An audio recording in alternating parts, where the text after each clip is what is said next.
Shalom jemaat yang dikasihi Tuhan. Mari kita kembali memulai hari kita dengan membaca serta merenungkan firman Tuhan. Bacaan kita di hari ini ada di Injil Matius pasal yang ke-24. Sesudah itu Yesus keluar dari bait Allah lalu pergi, maka datanglah murid-muridnya dan menunjuk kepada bangunan-bangunan bait Allah. Ia berkata kepada mereka, "Kamu melihat semuanya itu? Aku berkata kepadamu, sesungguhnya tidak satu pun di sini akan dibiarkan terletak di atas batu yang lain. Semuanya akan diruntuhkan." Ketika Yesus duduk di atas bukit Zaitun, datanglah murid-muridnya kepadanya untuk bercakap-cakap sendirian dengan dia. Kata mereka, "Katakanlah kepada kami, bila manakah itu akan terjadi dan apakah tanda kedatanganmu dan tanda kesudahan dunia?" Jawab Yesus kepada mereka, "Waspadalah, supaya jangan ada orang yang menyesatkan kamu. Sebab banyak orang akan datang dengan memakai namaku dan berkata, 'Akulah Mesias,' dan mereka akan menyesatkan banyak orang. Kamu akan mendengar deru perang atau kabar-kabar tentang perang. Namun berawas-awaslah, jangan kamu gelisah. Sebab semuanya itu harus terjadi, tetapi itu belum kesudahannya. Sebab bangsa akan bangkit melawan bangsa, dan kerajaan melawan kerajaan. Akan ada kelaparan dan gempa bumi di berbagai tempat. Akan tetapi semuanya itu barulah permulaan penderitaan menjelang zaman baru. Pada waktu itu kamu akan diserahkan supaya disiksa, dan kamu akan dibunuh dan akan dibenci semua bangsa oleh karena namaku. Dan banyak orang akan murtad, dan mereka akan saling menyerahkan dan saling membenci. Banyak nabi palsu akan muncul dan menyesatkan banyak orang, dan karena makin bertambahnya kedurhakaan, maka kasih kebanyakan orang akan menjadi dingin. Tetapi orang yang bertahan sampai pada kesudahannya akan selamat. Dan Injil kerajaan ini akan diberitakan di seluruh dunia, menjadi kesaksian bagi semua bangsa. Sesudah itu barulah tiba kesudahannya. Jadi apabila kamu melihat pembinasa keji berdiri di depan kudus, menurut firman yang disampaikan oleh Nabi Daniel, para pembaca hendaklah memperhatikannya. Maka orang-orang yang di Yudea haruslah melarikan diri ke pegunungan. Orang-orang yang sedang di peranginan di atas rumah, janganlah ia turun untuk mengambil barang-barang dari rumahnya. Dan orang yang sedang di ladang, janganlah ia kembali untuk mengambil pakaiannya. Celakalah ibu-ibu yang sedang hamil atau yang menyusukan bayi pada masa itu. Berdoalah supaya waktu kamu melarikan diri itu jangan jatuh pada musim dingin dan jangan pada hari Sabat. Sebab pada masa itu akan terjadi siksaan yang dahsyat seperti yang belum pernah terjadi sejak awal dunia sampai sekarang dan yang tidak akan terjadi lagi. Dan sekiranya waktunya tidak dipersingkat, maka dari segala yang hidup tidak akan ada yang selamat. Akan tetapi oleh karena orang-orang pilihan waktu itu akan dipersingkat. Pada waktu itu jika orang berkata kepada kamu, 'Lihat, Mesias ada di sini,' atau 'Mesias ada di sana,' janganlah kamu percaya. Sebab Mesias-Mesias palsu dan nabi-nabi palsu akan muncul, dan mereka akan mengadakan tanda-tanda yang dahsyat dan mujizat-mujizat, sehingga sekiranya mungkin mereka menyesatkan orang-orang pilihan juga. Camkanlah, aku sudah mengatakannya terlebih dahulu kepadamu.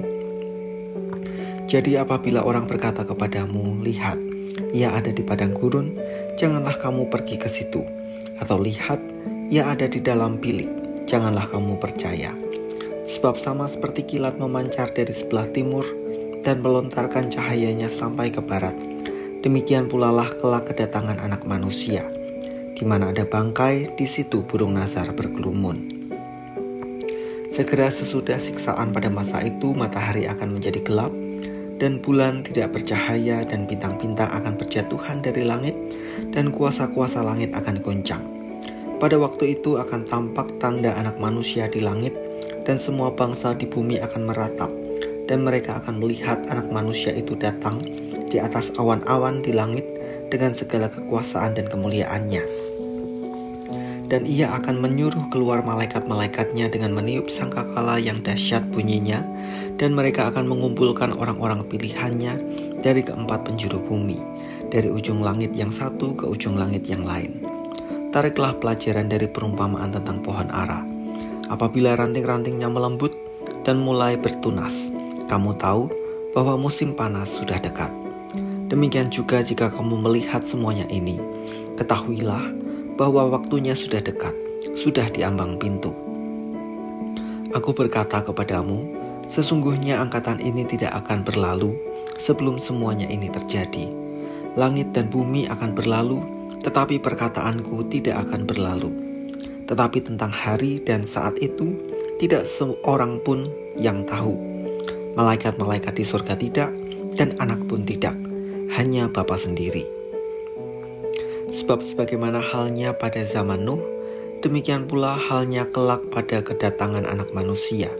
Sebab sebagaimana mereka pada zaman sebelum air bah itu makan dan minum, kawin dan mengawinkan, sampai pada hari Nuh masuk ke dalam bahtera, dan mereka tidak tahu akan sesuatu sebelum air bah itu datang dan melenyapkan mereka semua. Demikian pula lah halnya kelak pada kedatangan Anak Manusia. Pada waktu itu kalau ada 2 orang di ladang, yang seorang akan dibawa dan yang lain akan ditinggalkan. Kalau ada 2 orang perempuan sedang memutar batu kilangan, yang seorang akan dibawa dan yang lain akan ditinggalkan. Karena itu berjaga-jagalah, sebab kamu tidak tahu pada hari mana Tuhanmu datang. Tetapi ketahuilah ini, jika tuan rumah tahu pada waktu mana pada malam hari pencuri akan datang, sudahlah pasti ia berjaga-jaga dan tidak akan membiarkan rumahnya dibongkar. Sebab itu hendaklah kamu juga siap sedia, karena Anak Manusia datang pada saat yang tidak kamu duga. Siapakah hamba yang setia dan bijaksana, yang diangkat oleh tuannya atas orang-orangnya untuk memberikan mereka makanan pada waktunya? Berbahagialah hamba yang didapati tuannya melakukan tugasnya itu ketika tuannya itu datang. Aku berkata kepadamu, sesungguhnya tuannya itu akan mengangkat dia menjadi pengawas segala miliknya. Akan tetapi apabila hamba itu jahat dan berkata di dalam hatinya, tuanku tidak datang-datang, lalu ia mulai memukul hamba-hamba lain dan makan minum bersama-sama pemabuk-pemabuk, maka tuan hamba itu akan datang pada hari yang tidak disangkakannya dan pada saat yang tidak diketahuinya, dan akan membunuh dia dan membuat dia senasib dengan orang-orang munafik. Di sanalah akan terdapat ratapan dan kertakan gigi. Hari kedatangan Tuhan.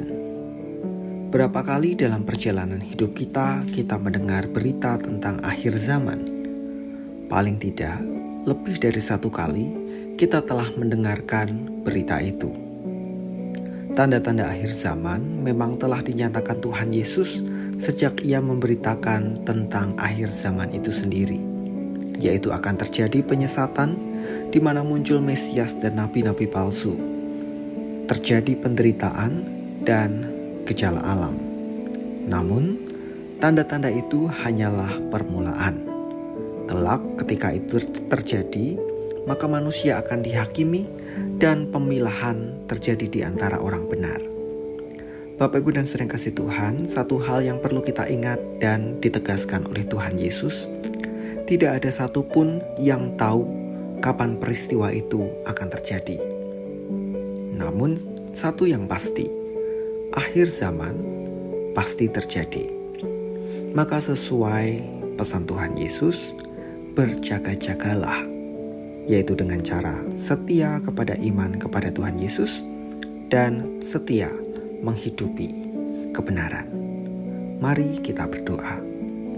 Kami bersyukur untuk firman yang kembali mengingatkan kepada kami bahwa Tuhan akan datang kembali untuk menghakimi setiap kami.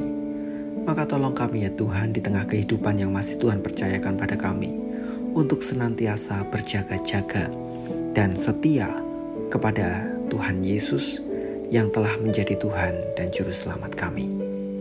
Kami menyerahkan hari ini dengan segala aktivitas yang akan kami jalani. Tuhan, kiranya Engkau menyertai dan memberkati kami. Di dalam nama Tuhan kami Yesus Kristus, kami berdoa dan mengucap syukur. Amin.